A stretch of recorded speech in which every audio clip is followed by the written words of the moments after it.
Chapter 6, Kael. I spend an hour trying to decide whether I'm dying or just emotionally unstable, possibly both. Because ever since Dorian kissed my forehead yesterday, my body has been behaving suspiciously. Warm skin, weak knees, strange fluttering low in my stomach every time I think about him, which is constantly. I pace nervously around my bedroom while adjusting the sleeves of my sweater for the 8th time. No, not sweater. Outfit. Date outfit. God. I'm going on a date with Dorian Kael. The realization still feels faintly surreal and terrifying, because what if I disappoint him? Dorian is elegant, powerful, sophisticated. Meanwhile, I'm standing in front of a mirror having an existential crisis because my Omega instincts keep insisting I should wear softer colors to attract my alpha. Traitors. Absolute traitors. I settle for black trousers and a fitted charcoal turtleneck that Mira helped me choose earlier. The fabric clings enough to make me look prettier than I usually do, or at least less emotionally breakable, hopefully. My stomach twists sharply. I pause immediately. Ow. Okay, that one actually hurts a little. I press a hand lightly against my abdomen. Probably hunger, or nerves, or emotional instability. Again, possibly all three. A knock sounds at the door before I can spiral further. Then Dorian steps inside, and every coherent thought leaves my body immediately. Oh, that's unfair. That's genuinely unfair. He's still wearing his work suit, black fabric stretched sharply across broad shoulders and a narrow waist, dark tie loosened slightly beneath the open collar of his dress shirt. His hair looks faintly disheveled, like he's been running frustrated hands through it all evening. Golden eyes settle on me, then slowly travel downward. My pulse stumbles violently. Dorian goes very still for one dangerous second. "You look beautiful." The compliment hits so hard my face burns instantly. "Oh," I say intelligently.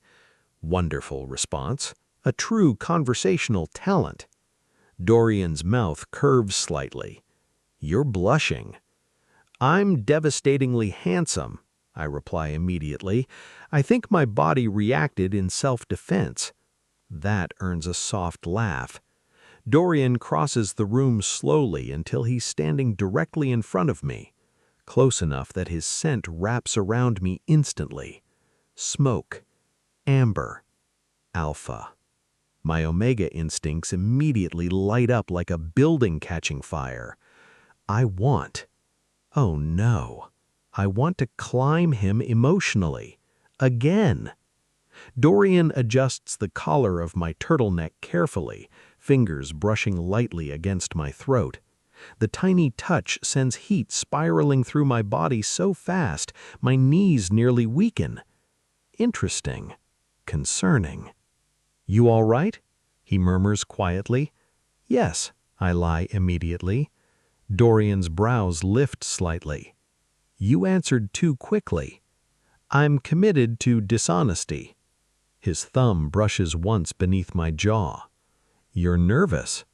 "A little." His expression softens immediately.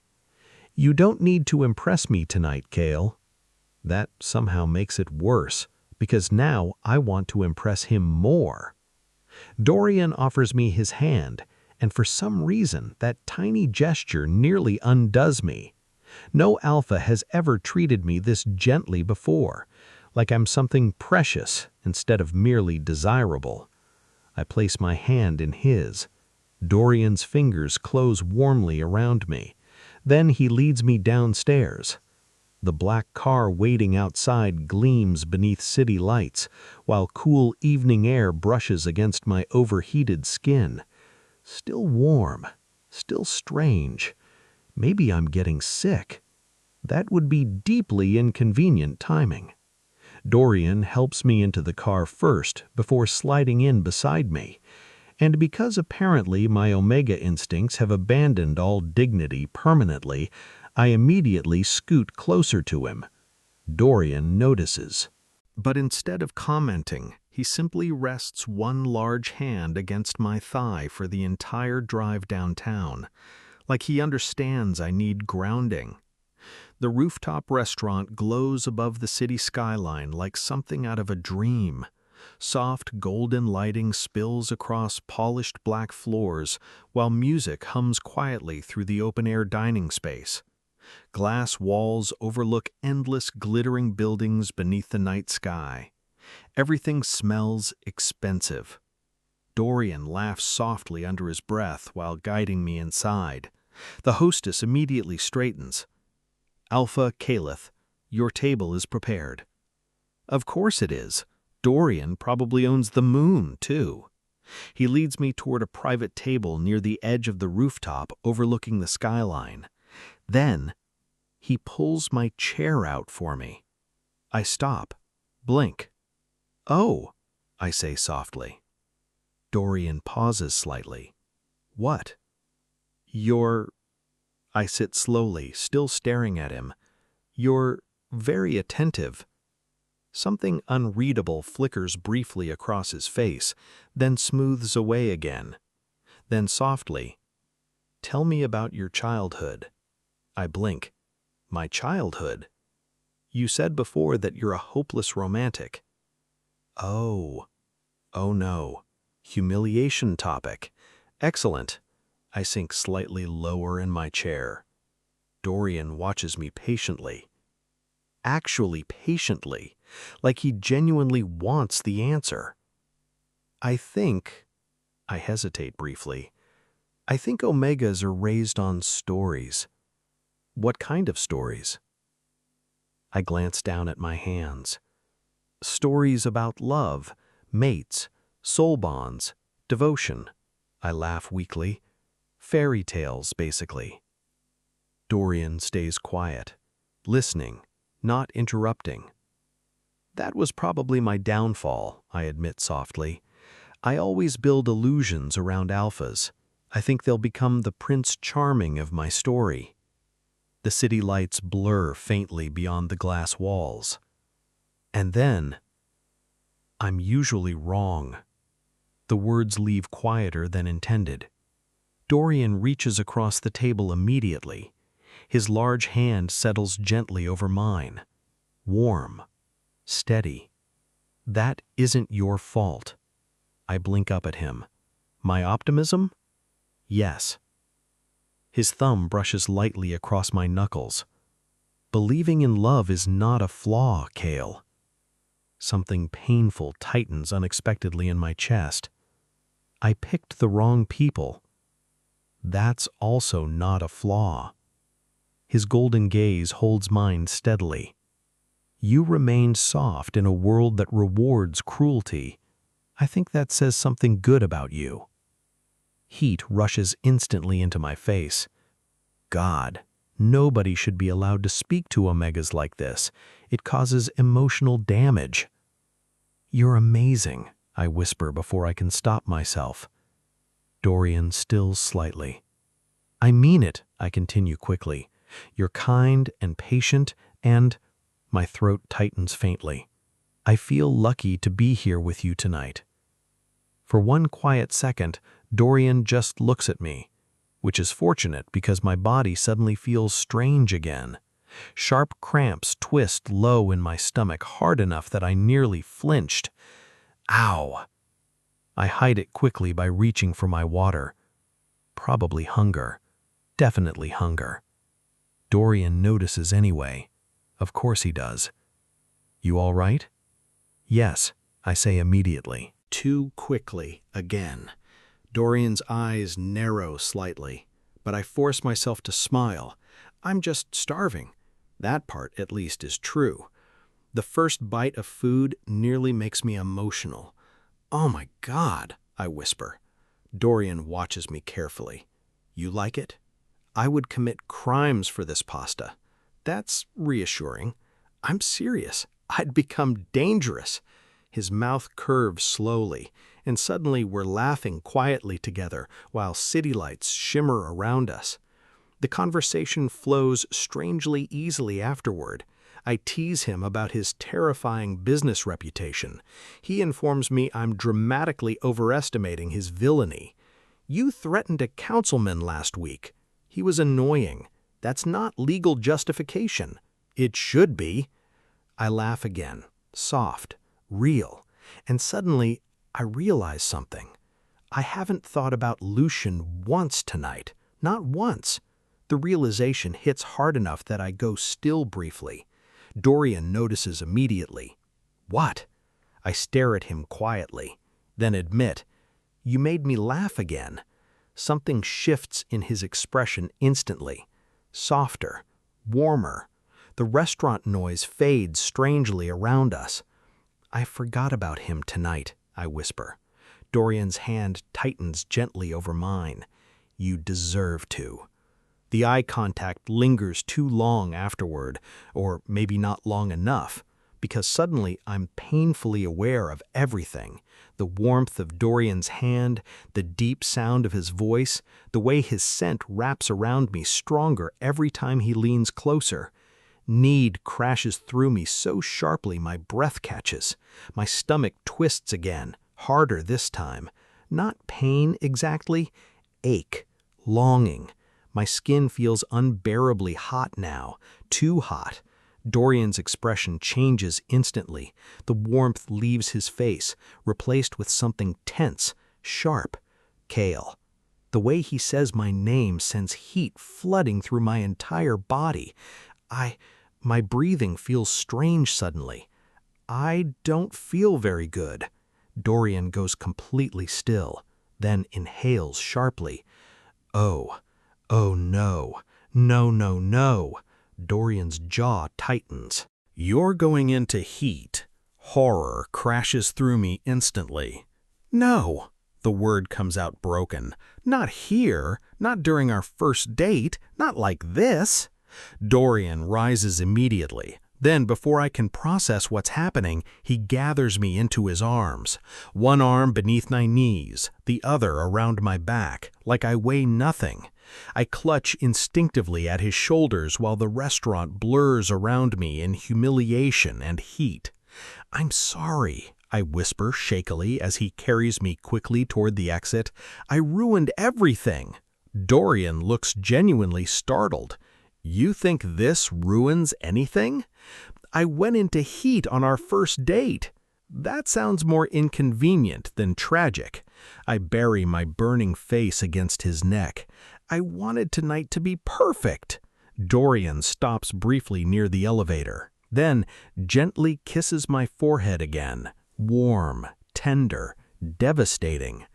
"I was planning to make love to you at the end of the night anyway," he murmurs against my skin.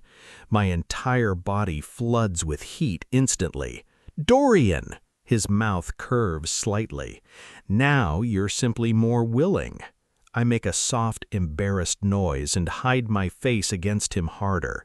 God, he's impossible. Another cramp twists through me sharply.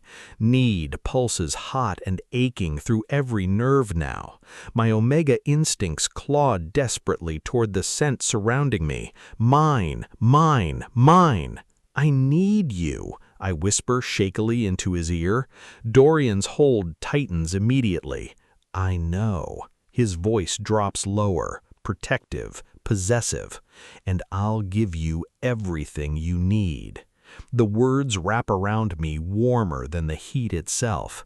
I relax against him instantly despite the aching cramps still writhing through my body. Because my alpha has me, and somewhere between the rooftop skyline and Dorian's arms, I realize I trust him enough to fall apart completely. Chapter 7. Dorian. By the time we reach the mansion, I'm barely thinking coherently. Kael's pheromones fill the car so thickly it feels like breathing him directly into my bloodstream.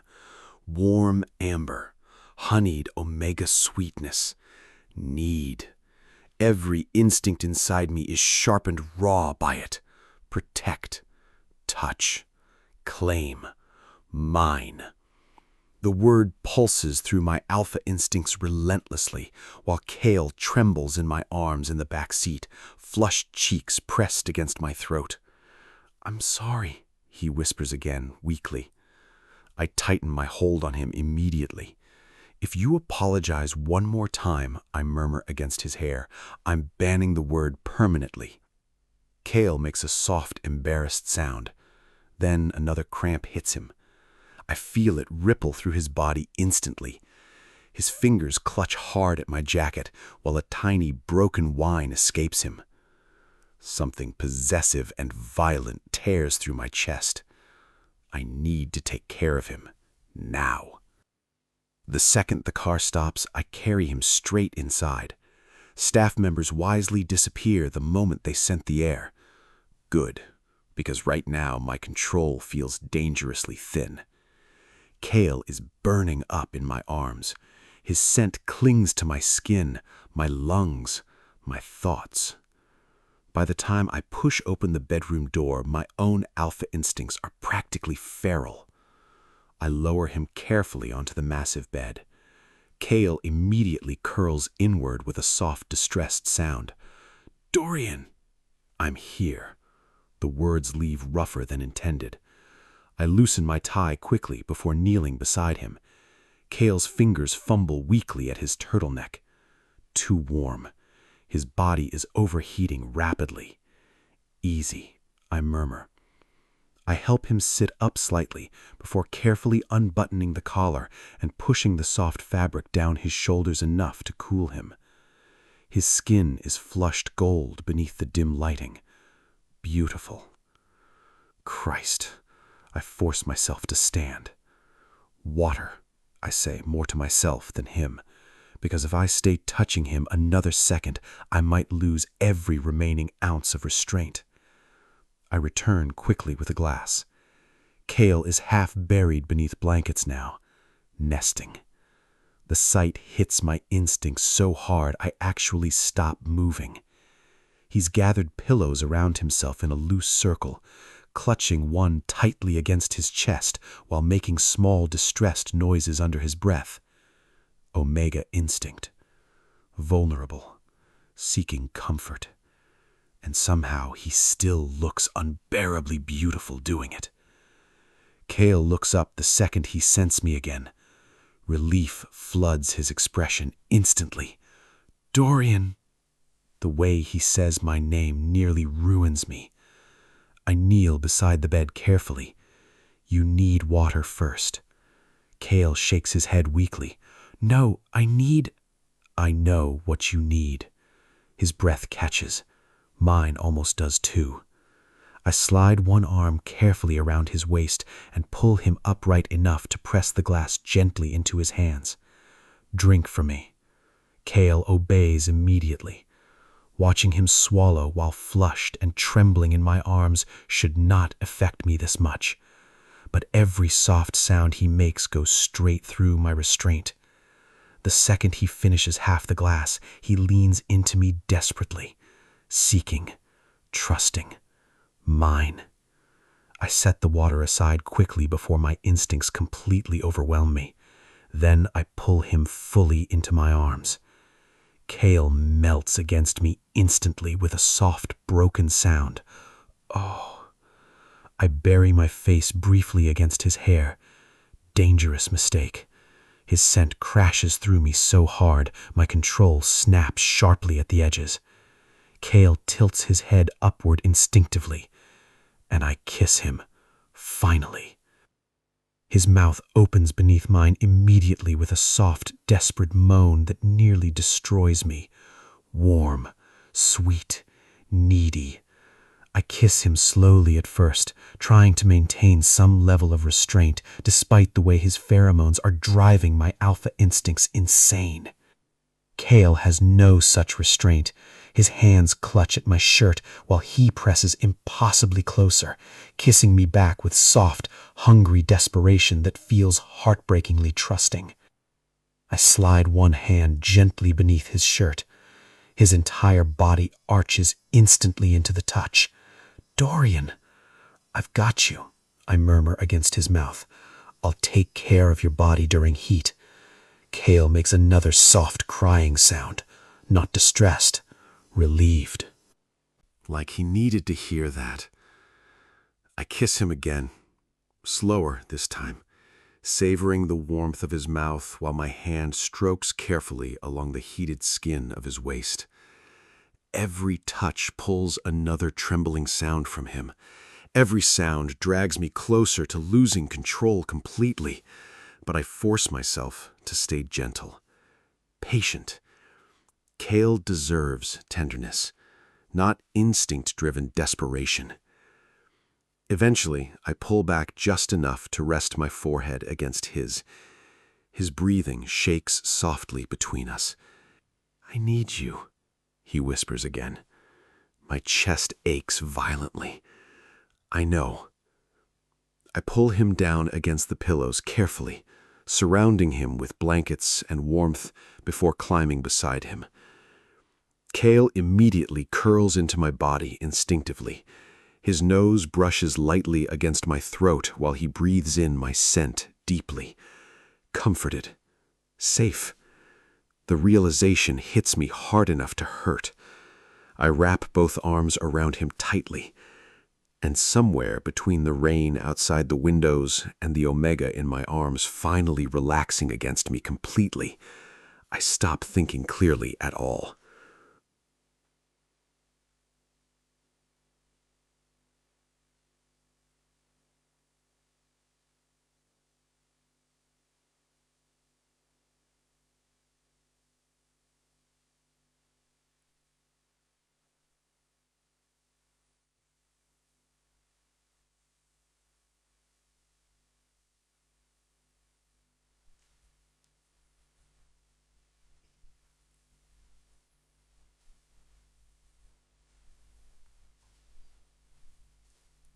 Like he needed to hear that. I kiss him again, slower this time, savoring the warmth of his mouth while my hand strokes carefully along the heated skin of his waist. Every touch pulls another trembling sound from him. Every sound drags me closer to losing control completely, but I force myself to stay gentle, patient. Kael deserves tenderness, not instinct-driven desperation. Eventually, I pull back just enough to rest my forehead against his. His breathing shakes softly between us. "I need you," he whispers again. My chest aches violently. I know. I pull him down against the pillows carefully, surrounding him with blankets and warmth before climbing beside him. Kael immediately curls into my body instinctively. His nose brushes lightly against my throat while he breathes in my scent deeply. Comforted. Safe. The realization hits me hard enough to hurt.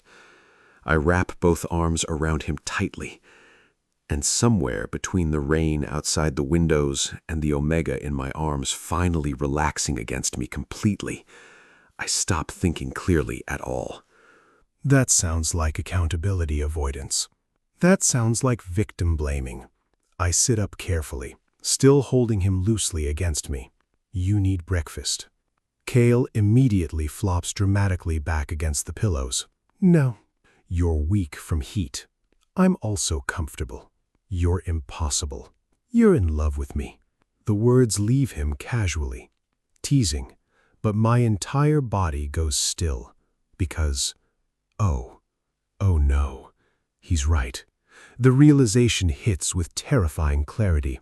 I love taking care of him, love holding him, love hearing him laugh softly against my throat at night, love that he trusts me enough to fall asleep in my arms, love him.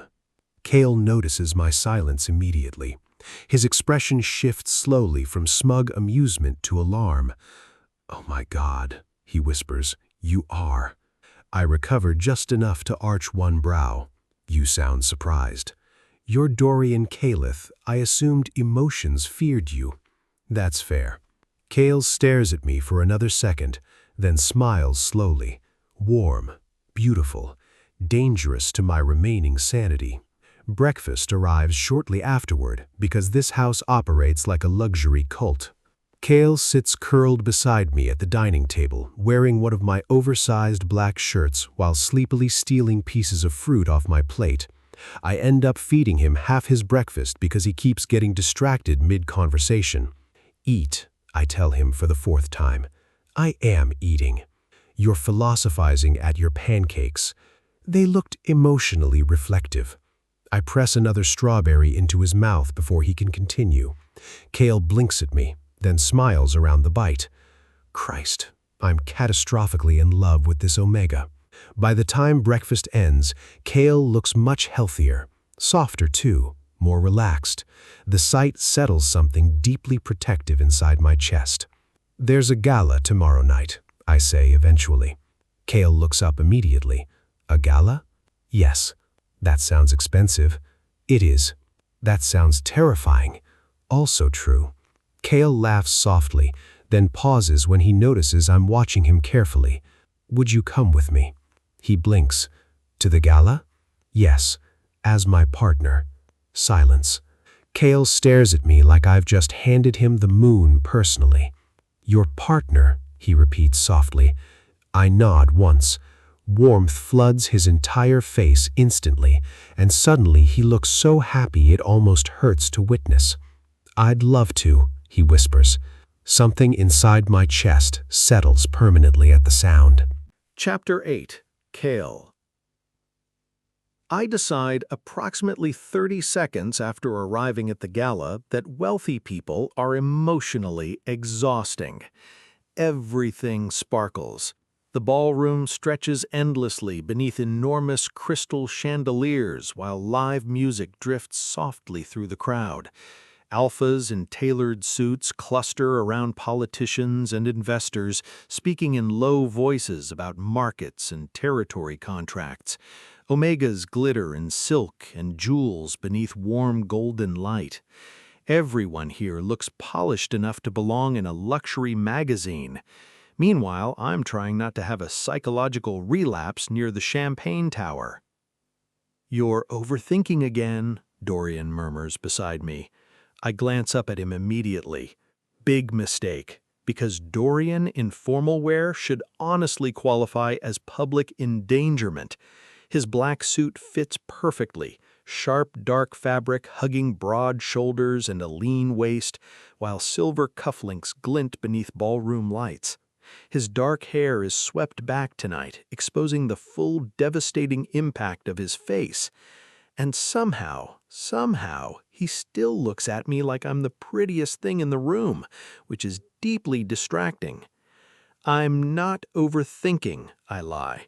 You've adjusted your sleeves 6 times. That sounds fake. I counted.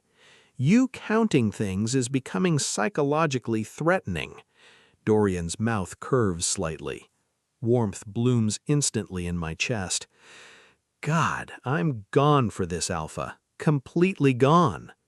Dorian's hand settles against my lower back as we move deeper into the ballroom together. Not possessive, grounding, steady. Like he knows crowds like this still make me nervous.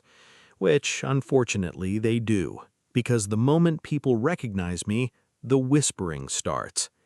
Isn't that the Omega Lucian rejected? I heard Caliph took him home immediately after. Replacement Omega. Poor thing. The words slide coldly beneath my skin despite everything.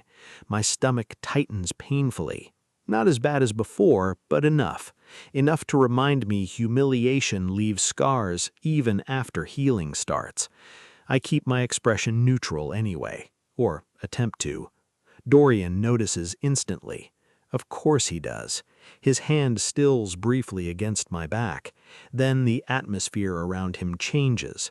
It's subtle at first, a shift in posture, a quiet stillness. But every alpha nearby notices immediately. The conversation around us begins dying one voice at a time, because Dorian Caliph suddenly feels dangerous. The group whispering nearest us goes silent the second his golden eyes settle on them. Cold, sharp, terrifyingly calm. "He stands beside me," Dorian says softly. The room stills further. "Choose your next words carefully." No shouting, no dramatic threat, which somehow makes it infinitely worse. The alpha nearest us visibly pales. "No disrespect intended, Alpha Khalith." "Then show better judgment." Silence crashes down immediately afterward. No one speaks, no one even looks at us directly anymore.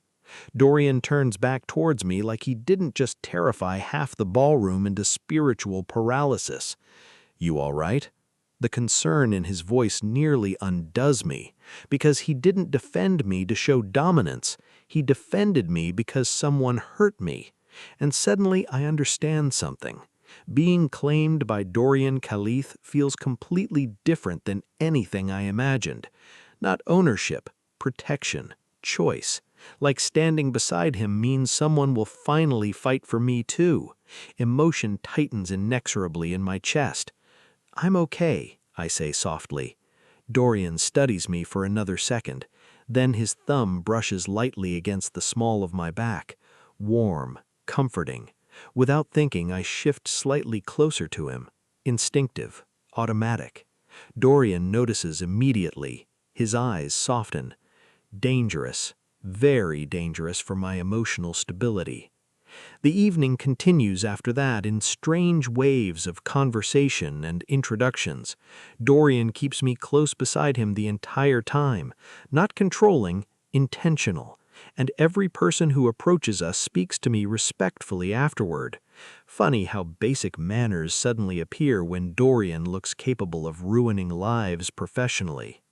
At one point, an older Omega with kind eyes touches my arm lightly and says, "It's good seeing you smiling again, sweetheart." The words catch me off guard enough that I blink. Smiling? I hadn't even realized I was. Dorian notices that too. Of course he does. His gaze lingers on me quietly for several seconds afterward, like my happiness matters to him, which still feels terrifyingly precious. Eventually, though, the crowd begins exhausting me. Too many voices, too many scents, too much pretending. Dorian seems to sense it before I even say anything. "You're getting overwhelmed." I exhale softly, a little. Without hesitation, Dorian sets down his untouched champagne glass. "Come with me." I blink up at him. Where are we going? Somewhere better. That sounds vaguely threatening when he says it. Still, I let him lead me out of the ballroom willingly, because at this point I would probably follow Dorian into active danger if he asked politely enough.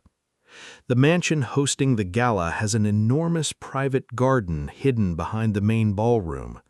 The noise fades almost instantly once we step outside.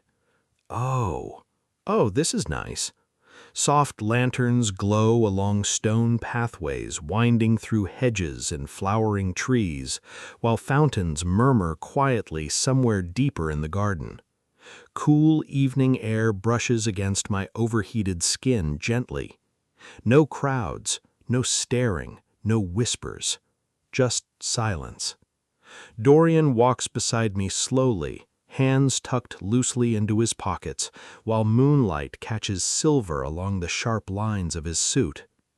Everything feels softer out here, quieter, safer. For a while, neither of us speaks, and somehow the silence doesn't feel uncomfortable at all. I glance toward him eventually. "You hate events like this too, don't you?" Dorian snorts softly. "They're useful." That wasn't my question. His mouth twitches slightly. "No, I don't enjoy them." "Why not?" "Too many powerful people pretending they're civilized." I laughed quietly. "That's the most alpha thing you've ever said." "I've said worse." "That's true." The conversation drifts easily after that. Small things, comfortable things. I told him one of the politicians inside looked like he moisturizes with tears of subordinates. Dorian nearly smiles. Nearly. Then the quiet settles warmly between us again. I glance at him after a moment. "Can I ask you something?" "You usually do regardless." "That's fair." I hesitate briefly before asking more softly, "Did you really plan to let me leave eventually?" Dorian goes quiet beside me. The fountain murmurs softly somewhere nearby. "Yes," he says finally. The answer surprises me more than it should. "You did?" "I intended to help you recover, find work, build a life away from Lucien." His gaze shifts briefly toward me. "I didn't plan to," pauses slightly, "keep you emotionally." Something vulnerable twists unexpectedly in my chest. "But?" Dorian's eyes meet mine fully now, golden in the lantern light, steady, dangerously honest. "But you stayed, and I started hoping that you'll never leave." The words land softly between us, and suddenly I can't breathe properly again. Not from pain this time, something warmer, more frightening. Because I stayed too, and I want to stay, because I feel like I belong next to him. I'm not staying because I had nowhere else to go anymore, because somewhere along the way, Dorian started feeling like home. We continue walking slowly after that, closer now, near enough that our shoulders brush occasionally beneath the lantern glow. At some point, our hands touch lightly, accidental, barely there. Neither of us pulls away, and somehow that tiny contact feels more intimate than anything else tonight. Chapter 9. Kael. I should have known the universe wouldn't let me have one peaceful romantic moment without consequences, because apparently happiness summons Lucien Virac like some kind of emotionally constipated demon. Dorian and I are still walking through the lantern-lit garden when it happens. Our hands brush again, then stay together this time. Warm fingers sliding naturally between mine, while soft fountain water murmurs somewhere nearby. My chest feels strangely light, safe. And then, well, this is pathetic. Every muscle in my body locks instantly. No, that voice. Cold dread slides sharply down my spine before I even turn around. Lucien steps from the shadows near the stone pathway, silver eyes fixed on me with an intensity that immediately ruins the softness of the evening. I stiffen automatically. My hand tightens around Dorian's instinctively. Dorian's grip closes firmly around mine in return, grounding, steady. But irritation burns hotter than fear now, because of course Lucien ruins this too. Of course he couldn't leave me alone for one evening. I exhale slowly through my nose, then flatly, "What do you want?" Lucien's gaze flicks toward our joined hands. Something ugly flashes briefly across his face. Jealousy. The realization hits me unexpectedly hard. Oh, wow. He actually is jealous. For a second, I almost laugh, because standing here now, looking at him beneath the lantern light, I suddenly see him clearly for the first time in years. Not beautiful, not tragic, just lonely. A bitter alpha so obsessed with power and image that he destroyed every soft thing offered him because he didn't know how to love anyone properly. And now he wants it back because someone else taught me what love should actually feel like. Pathetic. Lucien's silver gaze settles back onto me. "You disappeared." I blink slowly. That tends to happen after public humiliation. His jaw tightens. Interesting. Maybe hearing the truth out loud bothers him now. Good. "You should have contacted me." I stare at him, actually stare, then laugh softly in disbelief. Dorian goes very still beside me, not tense, watchful, careful, like he's waiting to see what I want. The realization settles warmly in my chest immediately. Even now, Dorian is giving me the choice. Lucian notices it too, and hates it. "You've been hiding behind Kael long enough," he says sharply. "We need to talk." Dorian's expression doesn't change, but the air around him cools noticeably. Before he can respond, I speak first. "No." Lucian looks genuinely surprised.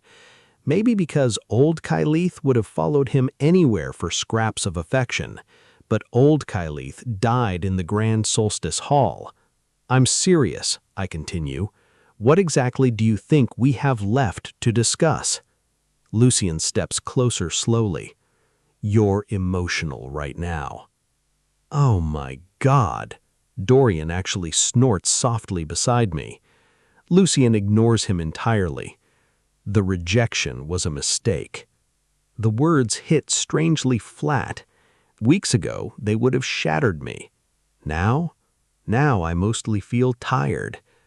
"You called me beneath your station," I say quietly. Lucian's expression flickers. "I was under pressure." "You called me used goods." That was anger. "You rejected me publicly." Silence. The fountain water sounds louder suddenly. Lucian's voice lowers. "The bond came back." My stomach twists faintly. Not longing, disgust, because there it is, the real reason, not remorse, possession.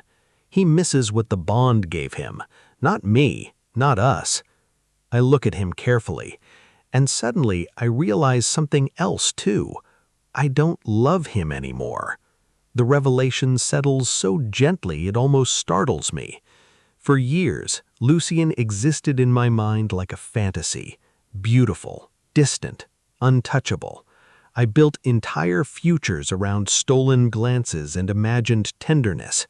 But now all I see is a man who mistook cruelty for strength, a man who wanted devotion without responsibility, a man incapable of loving anyone without first loving himself more. And worst of all, I know what real love feels like now. Dorian taught me. Love sounds like, "Eat something for me."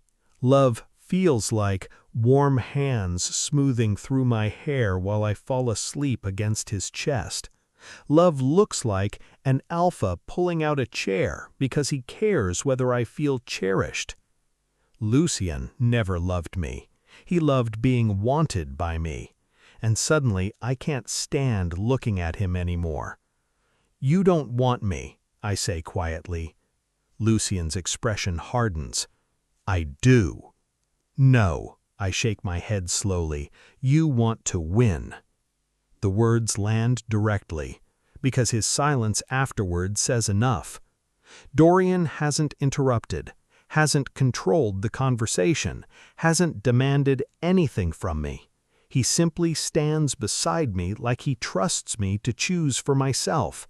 And somehow that trust gives me courage. Lucian notices it too. His silver eyes narrow slightly. "You think Kael actually cares about you?" Before Dorian can speak, I answer immediately. "I know he does." Lucian laughs softly, cold, disbelieving. "He took you to embarrass me." "No," I say calmly. "He took me because you hurt me." The silence afterward feels heavy. Lucian studies me closely now, like he's realizing too late that something fundamental changed while I was gone. Then quietly, "You were always meant to be mine." The words hit something old inside me. Not love, memory. The ghost of the Omega who once wanted nothing more than to hear Lucian say something like that. I pause, and for one dangerous second, I mourn him. The old Kael, the hopeful Omega who believed rejection meant he wasn't worthy of love. But then I feel Dorian's warmth beside me, steady, patient, real. and suddenly the answer becomes easy. I look Lucian directly in the eyes. You decided I wasn't. Lucian stills.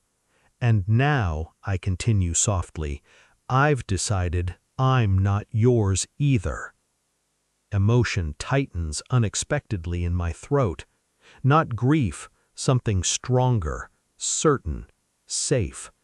I step backward slowly, toward Dorian. I belong to Dorian. The words settle heavily into the night air.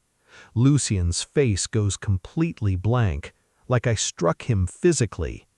Good. For once, let him feel abandoned.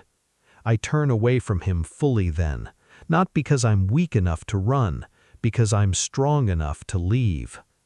Dorian's eyes meet mine immediately, warm gold beneath lantern light. Concern, hope, love. My chest aches painfully around it, and suddenly I need him to know. I love you, I whisper. The words leave easier than expected, because they're true, completely true. I only accept you as my mate. Dorian inhales sharply, then his arms are around me instantly, strong, protective, safe. He pulls me tightly against his chest like he never wants to let me go again. Thank you, he murmurs roughly into my hair. The emotion in his voice nearly destroys me. For choosing me. I clutch tightly at the back of his suit jacket. There was never really another choice. Dorian's hold tightens almost painfully, not controlling, cherishing. I'll treasure you forever, he promises quietly. The words settle deep inside me, and for the first time in my life, I actually believe them. Behind us, Lucian says nothing, maybe because there's finally nothing left to say. The power shifted long before tonight. I just didn't realize it until now. Because once I would have broken myself apart begging Lucian to love me.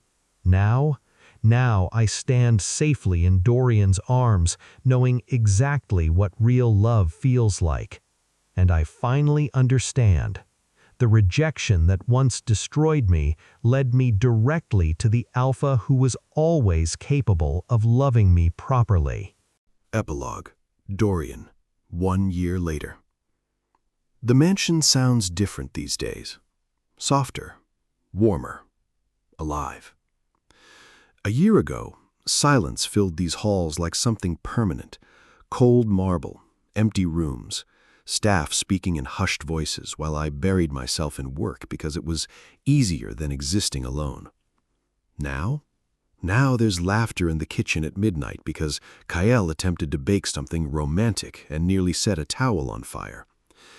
There are blankets permanently abandoned across furniture because he insists the estate feels emotionally hostile without soft things. There are books scattered everywhere, teacups left beside windows, music drifting through rooms at strange hours because Kael hates eating breakfast in silence. There is love here now, and somehow there is peace too.